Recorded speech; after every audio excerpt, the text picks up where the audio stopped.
네, 우리 귀한 하루 주신 하나님께 감사하고 또 우리 서로 축복하는 시간 같습니다.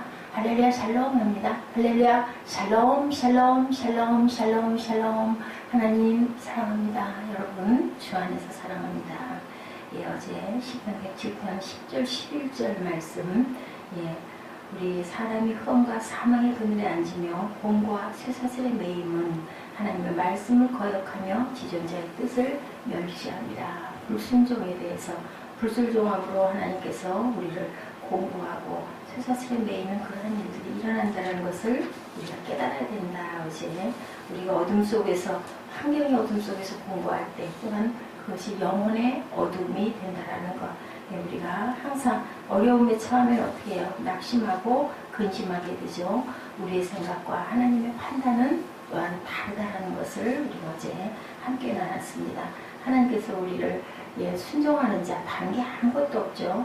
하나님 말씀에 순종하는 자를 하나님은 기뻐하신다. 근데 오늘은 이제 배들을 바다에 띄우며 큰 물에서 일어나는 자들에 대해서 얘기하고 있습니다.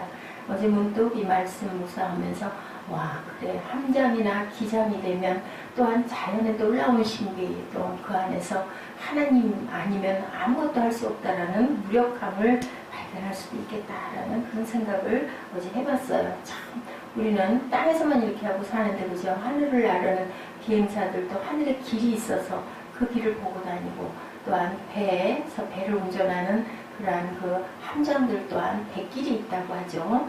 그런데 바다를, 파도를 흉용하게 해가지고 그 바람으로 인해서 바다에 그 배들이 난파하는 경우가 얼마나 많습니까? 얼마나 두려울까? 망망대해에서 그런 생각을 어저께 상상을 했습니다. 세상을 살면서 우리 인생에 살 수 있는 일, 하나님을 믿고 섬기고 그분을 찬양하라고 하나님께서 우리를 낳아주신 거죠. 아무것도 없어요. 하나님을 섬겨야 하나님께서 우리에게 복을 주신다라는 말씀을 항상 어디에서나 결론에 있죠. 그런데 세상에 딱 여러 가지가 있으면 좋겠는데 복을 안 줘버리면 좋겠는데 안 주는 정도가 아니라 꼭 복과 저주에 대한 것이 있다는 것, 두 가지밖에 없다는 것을 우리가 알아야 됩니다. 흔히 신명기 우리 잘 아는 11장이죠. 26절에서 28절 말씀에 내가 오늘날 복과 저주를 너희 앞에 두나니 너희가 만일 내가 오늘날 너희에게 명하는 너희 하나님 야훼의 명령을 들으면 복이 될 것이요 너희가 만일 내가 오늘날 너희에게 명하는 도에서 돌이켜 떠난 너희 하나님 야훼의 명령을 듣지 아니하고 본래 알지 못하던 다른 신들을 쫓으면 저주를 받으리라. 이렇게 분명하게 말씀하고 계세요. 항상 순종하면 복을 받는다. 근데 순종하지 않으면 복을 주지 않는 게 아니라 저주에 대한 것을 꼭 말씀을 하시죠. 신명기 28장에 순종, 그것은 축복 1절에서 4절인데요. 축복이고 15절에서 68절까지는 불순종에 따르는 저주가 담겨 있다는 것도 우리는 알아야 합니다. 우리는 누구나 축복받는 게 좋죠. 누구든지 사람에게 축복하는 것도 기쁘고 또 받는 것도 기쁜데 하나님께서 축복을 주시면 좋은데 그렇지 못할 때 그냥 아무것도 안 줄 거야가 아니라 너희들은 저주를 받을 것이다 라고 말씀하신다는 것. 하나님은 우리의 연약함을 알고 계시기 때문에 우리가 순종할 때 하나님께서 복을, 축복을, 모든 것들을, 필요한 것들을 나눠주신다. 그래서 우리가 예배를 드리고 하나님께 맡기고 살겠습니다 하고 기도를 하고 찬양을 하는 거죠. 시편 37편 5절, 잠언 16장 3절, 베드로전서 5장 7절에 어떻게 해요? 내 짐을 야훼께 맡겨라. 너의 행사를 야훼께 맡기라. 그리고 베드로전서 5장 7절에는 너의 염려를 다 주께 맡겨버려라. 그랬을 때 평강의 하나님이 너희를 지키신다라고 말씀을 하시죠. 신앙생활을 얼마나 오래 했느냐 중요한 게 아니라 과연 누가 얼마나 하나님께 맡기고 살아가는가가 가장 중요하다. 여행을 즐겁게 하려면 어떻게 해요? 비행기를 탔을 때, 배를 탔을 때, 아니면 또한 버스를 탔을 때, 아니면 내가 직접 운전하지 않을 때 누군가가 대신 운전을 해줄 때 그저 편안하게 그 사람을 믿고 맡기는 것이 가장 중요하죠. 비행기 올라타고 나서 아이고 이 비행기 떨어지면 어떡해, 이거 염려하면은 우리가 무사하게 여행을 마칠 수가 없습니다. 목적지에 갈 때까지 불안해서 마음을 내려놓을 수가 없는 거죠. 어떤 할머니 얘기 우리 많이 하잖아요. 머리에다가 보따리를 이고 앉아가지고 나 태워준 것도 고마운데 이것까지 어떻게 미안해서 내려놓느냐. 이거 굉장히 우리가 묻잖아요. 어리석다고. 똑같은데 근데 우리가 말은 그렇게 하면서도 실제로 불안해하고 염려할 때가 있습니다. 운전자에게 차를 맡기고 나서도 그것 때문에 또 신경을 쓰고 그런 분들 계세요. 운전시켜놓고 본인이 운전을 조금 더 낫게 하는 경우에는 조금 운전이 서툰 사람이 운전을 하면 뭐 왼쪽으로 가라, 가운데로 들어가라, 2차선으로 가라, 거리가 뭐 위험하다 계속 얘기를 하면 운전하는 사람도 마음대로 운전을 할 수가 없고 앉아서 바라보는 사람도 휴식을 할 수가 없는 것과 똑같다. 세상의 모든 것들은 우리가 지금 104편부터 계속 세상의 창조 그리고 하나님께서 운행하시는 그러한 그 모든 것들 다스리시는 것들에 대한 말씀을 하고 있는데 그거 모두 다 누가 하신다고요? 하나님께서 하셔요.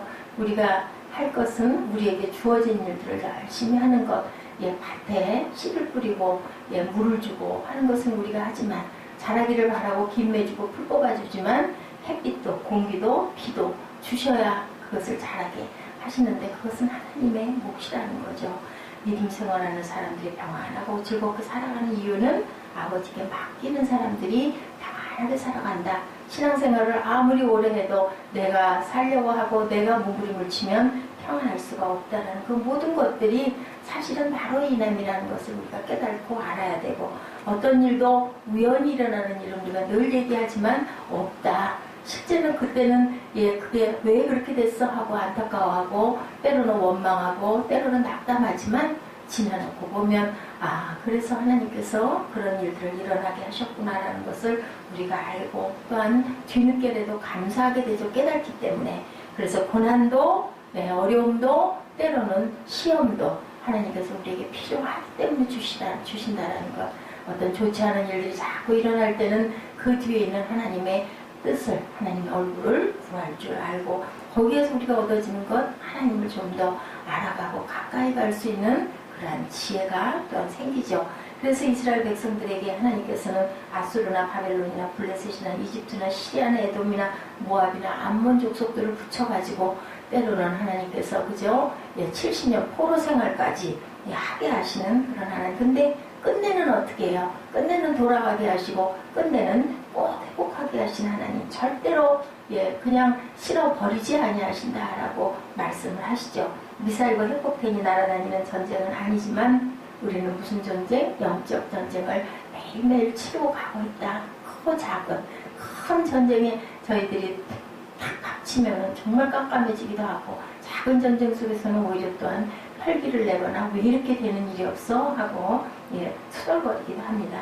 정치 혼란과 경제 위기, 도덕성의 붕괴, 질병 그리고 그 앞에 무기력한 인생의 모습 어떤 그 직종에 계신 분들이 많은 그런 교회에 계신 목사님 얘기가 어떤 배를 잘 운행하시는 그런 함장님을 만나가지고 물어봤다고 하죠. 얼마나 그게 어렵습니까? 망망 바다에 나아가서 배가 떠 있을 때 탈거하거나 하면 어떻게 얼마나 어렵습니까? 라고 물어보니까 그분이 그렇게 얘기를 하더래요. 5대형 육대지를 안 다녀본 곳이 없이 많이 다녔지만 커다란 배 그 풍랑 거기에서 지혜는 이렇게 얘기하더랍니다. 파도 타기를 하는 거. 파도를 타고 그죠? 그 파도 타기 하듯이 그 파도 위로 배가 비스듬히 그렇게 해서 올라타고 넘어서야 그 배가 평안한 그 평탄한 길을 갈 수가 있는 거지. 그거를 두려워하거나 무서워하거나 피하려고 해가지고는 결국은 그 풍랑 속에 먹혀버린다라는 이야기를 하더라고요. 사람 살아가는 이치도 똑같은 거예요. 너무 피하려고 두려워할 일이 아니라 그것을 우리가 잘 무엇으로 지혜로 하나님이 뭐라고 그러세요? 저는 참 그 말 단어 그 뱀이라는 말 참 싫어하거든요. 뱀같이 지혜로라고 그랬어요. 뱀처럼 간교할 만큼 세상을 잘 탈 줄 알아야 된다. 세상의 파도를 잘 타야 되는데 그렇지도 못하게 온실 속에서만 자란 경우에는 면역력도 약하고 적응력도 약하고 조금만 추워도 조금만 더워도 조금만 배가 고파도 못 견뎌하죠. 제가 요즘에 저희 아들을 보면서 아이고 저 녀석이 어떻게 해야 되나 너무 아이를 싸서 그냥 다 불편하지 않게 좋은 것들만 그렇게 주다 보니까 저 녀석이 저렇게 조금만 어디가 안 좋아도 조금만 다리가 아파도 쩔쩔매고 그에게는 그게 엄살은 아닐 것 같아요. 근데 우리들이 볼 때는 아이고 저걸 어떡하나 아직 어린 애기가 지금 등치만 커가지고 이제 중학생이 된다고 하고 있는데 심히 염려스러워요. 네, 그건 결국은 다 제가 아이를 좀 단단하게 조금 추워도 막 걸리고 보내고 이랬어야 되는데 맨날 차로 데려다주고 데려오고 그것을 계속 하다 보니까 이제 그거 거기에 단련을 하려니까 애는 또 힘들고 피곤하고 아프겠죠. 본문 26, 7절에 저희가 하늘에 올랐다 깊은 곳에 내리니 그 위험을 인하여 그 영혼이 녹는도다. 저희가 이리저리 부르며 취발자같이 비틀거리니 지각이 혼돈하도다 라고 이렇게 나타나고 있습니다. 우리 인생이 당하는 파도, 파도가 바다에 있는 파도뿐만이 아니라 인생의 파도 타기를 잘해야 되겠구나 라는 생각. 여기 지각이 혼돈한다는 말은 어찌할 바를 모른다라는 거죠. 우리 자신이 인생길에서 자신의 한계를 실감할 때가 너무 많습니다. 내 힘으로는 안 되는 일들이 너무 많습니다. 근데 주변에도 있죠. 당장 어제도 그제도 오늘도 그런 일들이 있습니다. 살아남을 수 있는 방법은 하나님께 구하는 것밖에는 없다. 사람이 아무리 머리를 쓰고 하나님 주신 지혜로 우리가 할 수 있는 일을 하지만 안 되는 일들이 너무나 많은데 오히려 안 되는 일들이 더 그저 크게 보이죠. 그럴 때는 아이고 하나님 손들고 옵니다. 천부에 오지 없어 손들고 옵니다. 그죠? 그렇게 했을 때 아버지께서는 우리의 손을 잡아주시죠. 얘야 이제 알겠니? 내 손으로 내 힘으로 안 되는 일이 이 세상에 널려있단다. 꼬마 때는 전혀 몰라요. 애기들, 갓난아이들, 젖먹는 아이들은 아무 생각 없어요. 그러니까 편안하잖아요. 우주가 그냥 나를 품어주는 사람, 나에게 필요하다고 응아 울면 먹을 거 주고, 그저 친치 남의 기저귀 갈아주고, 그냥 내 앞에 있는 그 사람이 우주고 다인 것 같은데 조금씩 자라면 세상이 바라보여지고 그럼 뭐가 생겨요? 두려움이 생기죠. 6절과 19절과 28절에 보니 이제 저희가 그 근심 중에 모함에 야훼께 부르짖음에 그 고통에서 건지시고 10절과 11절에는 뭐라고요? 믿지 않음으로 인하여 사람이 후원과 사망의 그늘에 앉으며 공고와 쇠사슬에 매임은 하나님의 말씀을 거역하고 지존자의 뜻을 멸시한다. 지존자의 뜻을 그냥 뭐라 그러죠? 우리가 멸시당한다고 그러죠? 전혀 안하부인으로 그냥 상관하지 않는다. 그랬을 때 하나님께서는 우리에게 징계를 하시는 하나님이라는 거. 내가 오늘날 왜 이렇게 고통의 세월을 걸어가게 되었나 묵상하면 하나님께서 우리에게 깊은 깨달음을 주신다는 것을 우리가 꼭 알고 가야 된다는 것을 본문에서 중요하게 말씀하고 계십니다.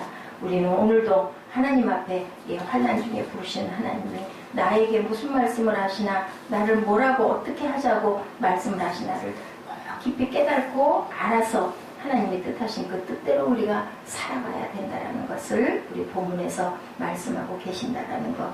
30절, 31절, 32절에 뭐라고 말씀하세요? 광풍을 고요하게 하사 물결도 잔잔하게 하시니 얘야 이제 네가 알았니? 이리 오너라 내가 너를 편안하게 해줄게. 그러니 우리는 어떻게 합니까? 31절 야훼의 인자하심과 인생에 하신 기적으로 말미암아 그를 찬송할지로다. 백성이 모임에서 그를 높이며 장로들의 자리에서 그를 찬송할지어다. 하나님께서 우리에게 평안함을 주셨을 때 우리는 당연히 하나님을 높이고 찬송하고 기뻐할 수밖에 없는 거죠. 깨달아 알고 나면 그러니까 우리는 삶이 그렇게 공부한 모든 것들 이것을 겪어 알아 어떻게 정금같이 나오고 단단하게 되라고 하나님께서 우리에게 그런 숙제들을 주신다라는 것. 어떤 일도 그냥 일어나는 일은 없다라는 것. 그러면 우리는 전쟁에서 항상 싸워 이겨야 되는데 어떨 싸워 이길 수가 있을까? 그것은 하나님의 그 섭리와 뜻을 깊이 알아야 된다는 것. 사람을 원망할 일이 아니라 이 일이 왜 일어났나를 깊이 생각하고 먼저 나를 돌아볼 줄 알아야 된다는 것. 그리고 하나님께 아뢰 때 아버지께서 때에 따라서 늦은비와 이른비를 주시듯이 모든 것들을 아름답게 이루어 주신다라는 것. 설령 그렇지 않는다 할때라도 거기에서 우리가 깊은 교훈을 배우고 조금 더 성숙한 삶을 살아갈 때 그 다음에는 폭풍과 풍랑이 일어났을 때 어떻게 해요? 그 큰 배가 파도 타기 하는 것처럼 그 정도쯤이야 하고 넘어설 수 있는 끈기와 인내가 생긴다는 것을 우리가 깊이 깨달아 아는 그런 하나님의 귀한 지혜로운 아들, 딸, 그리고 성도, 그리고 또한 주의 종들, 또한 하나님을 깊이 깨달아 알아서 그대로 섬김을, 예수님의 섬김을 따라가는 모여 제자들이 되는 저와 여러분 되시기를 주님의 이름으로 축복합니다. 기도하시겠습니다.